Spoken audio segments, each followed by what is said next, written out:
Pan India ఆ మాట వస్తుంది కదా సార్ ఇప్పుడు ఎక్కువగా ఆ టైప్. పాన్ ఇండియా అన్నది ఒక ప్రమోషన్ కోసమో బిల్డప్ కోసమో చేయటం తప్పు.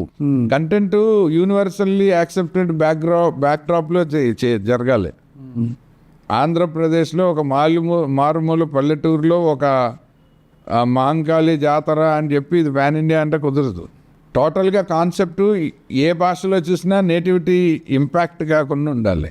మీకు పుష్పకి ఎందుకు ఆ అప్పీల్ వచ్చింది, కార్తికేయ 2కి ఎందుకు వచ్చింది, ఆ తర్వాత మన మేజర్ సినిమాకి ఎందుకు వచ్చింది, రాజమౌళి గారు కానివి చెప్తారు. రాజమౌళి గారివి 100% వస్తాయి లిస్టులో, తర్వాత చెప్తారు. బాహుబలికి RRRకి ఎందుకు వచ్చింది గ్లోబల్ అప్లాస్ అంటే, అండ్ నాని గారు దసరాకి ఎందుకు వచ్చిందంటే ఇవేవి మన ఇంట్లో జరిగే మన నేటివిటీ కథలు కాదు. ఆ ఎంచుకున్న ఓల్డ్ సలార్, KGF, కాంతారా ఏ భాషలో చూసినా ఆ కథ దాని ఆ సౌరభం మారని కథలు అవి.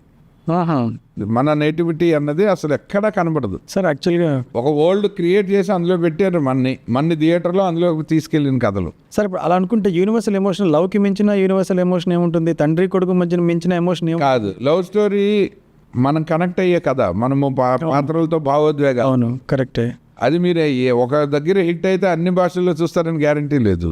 అది ఎమోషన్ యూనివర్సల్ కదా సార్. ఎమోషన్ అందరి దగ్గర ఉంటుంది. ఇప్పుడు అవతార్లో కూడా ఎక్స్ట్రాడినరీ లవ్ స్టోరీ ఉంటుంది, కానీ అవతార్ వరల్డ్ ఒక లవ్ స్టోరీ వరల్డ్ కాదు. అయితే మీరు అనేది ఏంటంటే లార్జర్ దాన్ లైఫ్కి వెళ్ళాలి మనం, కనెక్ట్ వరల్డ్ లోకి ప్రేక్షకుల్ని తీసుకొస్తే వరల్డ్ వైడ్ చూస్తున్నారు.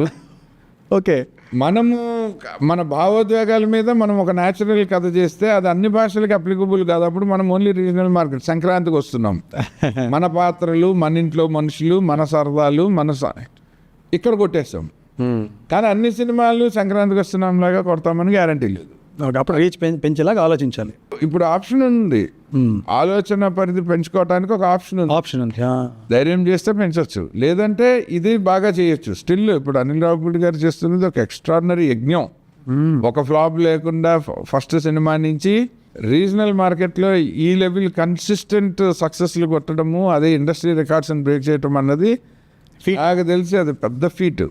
ఆ విషయంలో అనిల్ రావిపూడికి ఎప్పుడు నేను హ్యాట్స్ ఆఫ్ చెప్తాను. అందరికీ అన్ని సినిమాలు అవైలబిలిటీ, వరల్డ్ సినిమా అందరికి అవైలబిలిటీలో ఉంది కదా సార్.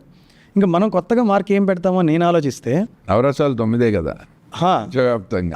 ఇప్పుడు నాదంటూ ఏంది, ఇప్పుడు నేను ఏ సినిమా తీసినా మా ఫ్రెండ్స్ అది చూసాం ఇది చూసామంటారు. 7వ క్లాస్ పిల్లడు ఏంటన్నా ఇలా తీసావో, నేను ఆ రోజు అది చూస్తాను అంటాడు. సో వాడిని మెప్పించాలంటే నాకు చాలా కష్టం అయిపోద్ది, ప్రపంచాన్ని మెప్పించాలంటే ఇంకా కష్టం. అప్పుడు నేనేమనుకున్నానంటే నేటివ్ కథ ఏదైనా లోకల్గా జరిగే కథ ఉంటే ఏ హాలీవుడ్ వాడు తీయలేడు, ఎందుకంటే అది నాది, నాకు తెలిసింది, నాకు ఎక్స్పర్టీస్ ఉంది, నా అబ్జర్వేషన్ నుంచి వచ్చింది. కాబట్టి లోకల్ సినిమా, లోకల్ ఎమోషన్ని నేను బిల్డ్ చేస్తే మీరు ఇందాక అన్నారు మహంకాళి జాతర అని, అలా నాకేదో జాతర ఉంటుంది మా ఊర్లో, దాన్ని నేను బ్లోఅప్ చేశాను అనుకోండి, అప్పుడు అది పాన్ ఇండియా అవదా? అవుతుందా లేదా అన్నది మీరు ఆ చుట్టూ వెళ్ళిన కథను బట్టి ఉంటుంది. అంటే మళ్ళీ ఎమోషన్స్ రావాలి. ఎమోషనల్గా చూసే ప్రేక్షకుని కనెక్ట్ చేయకపోతే కొరియన్ సినిమా మనం ఎందుకు లైక్ చేస్తాం చెప్పండి? ఎమోషన్ మ్యాచ్ అలా మనకి ఎవరైనా తెలుసా? మన పక్కాల మనకి మనం చిన్నప్పటి నుంచి ఆరాధించిన హీరోలా, హీరోయిన్లా, టెక్నీషియన్లా ఏమీ కాదు కదా. అవును, ఎందుకు మనం దేనికి కనెక్ట్ అవుతాం? సినిమాలో భావోద్వేగం.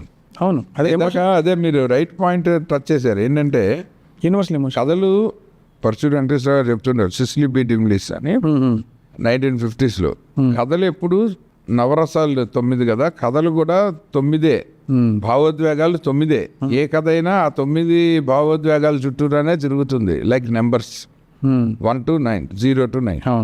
After 9 every number is a repetitive of it self until infinity. That is what is called screen play. అబ్బా, సినిమాకి కథ కాదు ఇంపార్టెంట్, కథనం. ఈ కథనం వాల్యూ తెలియని వాళ్ళే ఫెయిల్ అవుతున్నారు. కథలు ఎన్నైనా చెప్తారు, మాటలు ఎన్నైనా రాస్తారు. మాటలు ఏముంది, ఇవాళ వాట్సాప్ తీస్తే అవును కుప్పలు పంచ్ లైన్లు వస్తాయి. అవును, కరెక్ట్. కానీ మనం మాటల మీదే ఆధారపడి ఒక కథ అనుకున్నాను, అది గొప్ప కథ అనుకుని అది మీకు మ్యాగజైన్లో షార్ట్ స్టోరీ కింద కూడా రావచ్చు, యూట్యూబ్లో షార్ట్ ఫిల్మ్ కింద కూడా రావచ్చు. ఒక మంచి మెసేజ్ ఉంటే టెలిగ్రామ్లో కూడా కొట్టమనేవాళ్ళు ఇదివరకు, పాత సామెత. కేవీ రెడ్డి గారు వాళ్ళ టైంలో మెసేజ్ ఇవ్వాలనుకుంటే టెలిగ్రామ్లో కొట్టు, ఎంటర్టైన్ చేయాలనుకుంటే సినిమా తీయను. కరెక్ట్. సో గొప్ప కథలు కూడా పాడవుతాయి. ఏకవీర గొప్ప కథ, రాంగ్ స్క్రీన్ ప్లేతో పాడేది సినిమా కింద ఎగ్జాంపుల్. మాయాబజారు అసలు భారతంలోనే లేని కథ లేదు, ఒక యక్షగానము పబ్లిక్లో పాపులర్ అయింది, దాన్ని పిక్ చేస్తే ఇవాళకి classic cinema. So cinema is a different ball game from story telling. Cinema story telling is totally different. దాన్ని పట్టుకున్నవాడే సక్సెస్ఫుల్. Correct sir. నేను ఒక మంచి కథ చెప్పానండి అన్నారు. ఇప్పుడు బాహుబలి కథ ఉంది, మీకు ప్రభాస్ ఆ టెక్నికాలిటీసు, అనుష్క, తమన్నా, ఆ క్యాన్వాసు, ఆ పబ్లిసిటీ, ఆ మేకింగ్ లేదు. మీరు ఒక చిన్న కొత్త హీరోని పెట్టి నేను బాహుబలి కథ తీశాను, ఆడియన్స్కి చెత్త, వాళ్ళకి చూడటం రాదు, అన్నీ కలిసి మ్యాచ్ అవ్వాలి కదా. Put together effect cinema. ఇప్పుడు అదే రాజమౌళి గారు నితిన్ డేట్లో ఉన్నప్పుడు సై బదులు బాహుబలి తీయేసి కదా, ఇది ఆయన కదే కదా.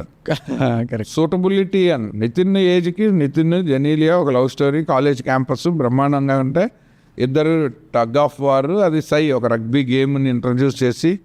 సో దేని మీద మనం డబ్బులు పెడుతున్నాము, ఎంత పెడుతున్నాము అన్నది కీ ఒక సినిమా తీయటానికి. ఎవరితో తీస్తున్నాము, సో దాని టార్గెట్ ఆడియన్స్ ఎవరు, దాని రీచ్ ఎంత ఉండాలి, అది లోకల్ రీచా, 2 స్టేట్స్ రీచా, 3 స్టేట్స్ రీచా, పాన్ ఇండియానా, పాన్ సౌత్ ఇండియానా, పాన్ వరల్డా, గ్లోబల్ ఫిల్మా. సో ఆ మనం ఎంచుకున్న కథని ప్రపంచంలో ఎన్ని భాషలకైనా తీసుకెళ్లాలంటే హౌ ఒరిజినల్ ఇట్ ఈస్. అది sir original but how original it is. And cinema is nothing but and watching experience, అంతే కదా. ఆ ఎక్స్పీరియన్స్ నచ్చితే 2-3 సార్లు చూస్తాము, నచ్చకపోతే మొదటిసారి మధ్యలో లేచేస్తాం. ఎక్స్పీరియన్స్ అంటే థియేటర్కి వెళ్ళేది అందుకే కదా సార్, ఎక్స్పీరియన్స్ కోసం. ఓటీటీకి థియేటర్కి డిఫరెన్స్ ఏంటంటే అది గుడికి వెళ్ళినట్టు, ఇది ఇంట్లోనే దీపం దేవుడు పెట్టుకున్నట్టు. ఇంట్లో మందిరం ఓటీటీ అదే మన గుడికి ఎందుకు వెళ్తాం సార్, ఎక్స్పీరియన్స్ అది వేరే కదా సార్, వైబ్ అది. సార్ ఒక చిన్న ఇది సార్, మీరు ఫస్ట్ నుంచి మన డిస్కషన్ స్టార్ట్ అయినప్పటి నుంచి కథలు